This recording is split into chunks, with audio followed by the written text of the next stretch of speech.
Reexistindo, ouvindo vozes negras, projeto da Escola Municipal Figueiredo Pimentel.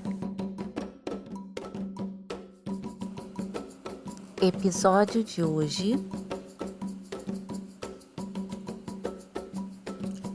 Luiz Gama.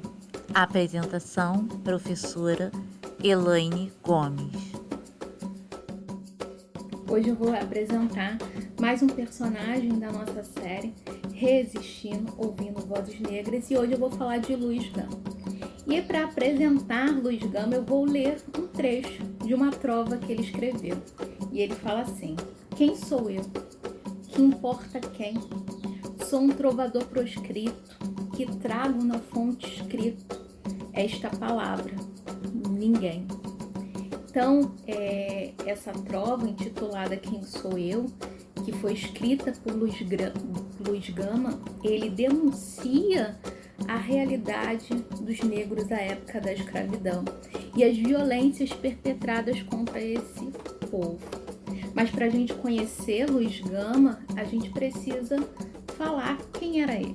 Ele nasceu em 21 de julho de 1830, na Saudade, Salvador. Era filho de um português com uma ex-escrava chamada Luísa Marim. Recomendo a todos e a todas que revisitem também a vida da mãe de Luiz Gama.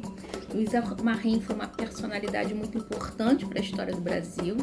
Ela participou de importantes movimentos de insurreição contra a escravidão na Bahia, em especial a Revolta dos Malês.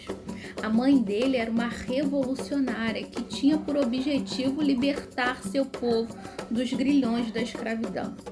Assim como a mãe, Luiz Gama também tinha esse espírito revolucionário e, através da poesia, do jornalismo e da advocacia, denunciou a situação de exclusão e opressão a que eram subjugados os corpos negros e buscava a liberdade de mulheres, homens e crianças escravizados. Então, Luiz Gama, poeta, jornalista, advogado, o abolicionista, o republicano. E é importante dizer que todas essas adjetivações não são suficientes para definir o grande líder negro que Luiz Gama foi.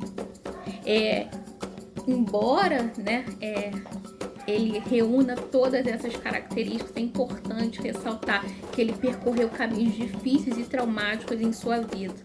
Quando tinha 10 anos, por exemplo, ele foi vendido como escravo por seu pai para pagar dívidas de jogo deste e, junto com outros escravos, embarcou numa pequena embarcação em direção ao Porto de Santos, onde foi depois a pé até Campinas. Já em São Paulo, trabalhou lavando, engomando e como sapateiro, mas ao mesmo tempo também aprendeu a ler, estudou e começou a exercer a advocacia, mesmo sem formação em ensino superior. Em 1850, ele tentou frequentar o curso de Direito ali na faculdade do Largo de São Francisco, que hoje pertence à USP. No entanto, foi impedido por causa da sua cor de pele. Luiz Gama, então, não desistiu, ele assistiu às aulas como ouvinte e, com o conhecimento adquirido ali, ele atuou na defesa jurídica de negros escravizados. Sua primeira grande vitória foi sua própria liberdade. Ele conseguiu se libertar da condição jurídica de escravo. Na sua militância jurídica, ele se prestou na atuação em favor de várias pessoas escravizadas, tendo conseguido libertar mais de 500 pessoas gratuitamente.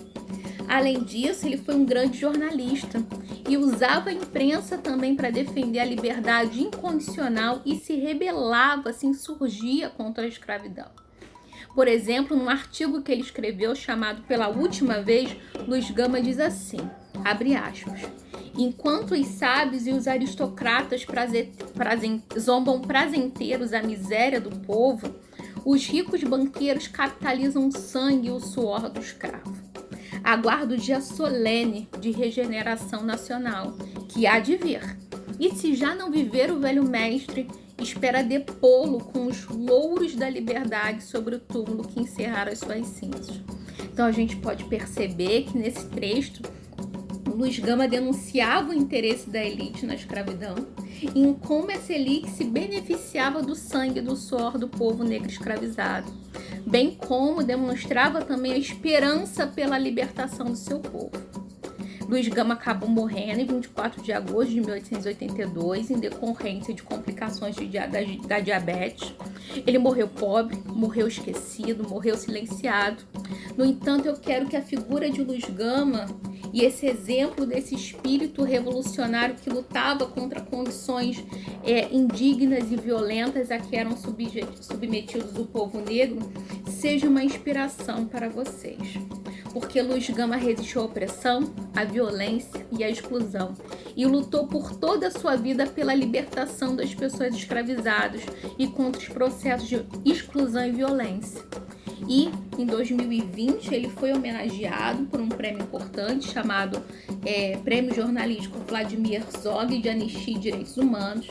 Em 2015 foram sancionadas 2 leis, uma que considera Luiz Gama patrono da abolição da escravidão do Brasil e outra que inclui o nome dele no livro de Heróis da Pátria.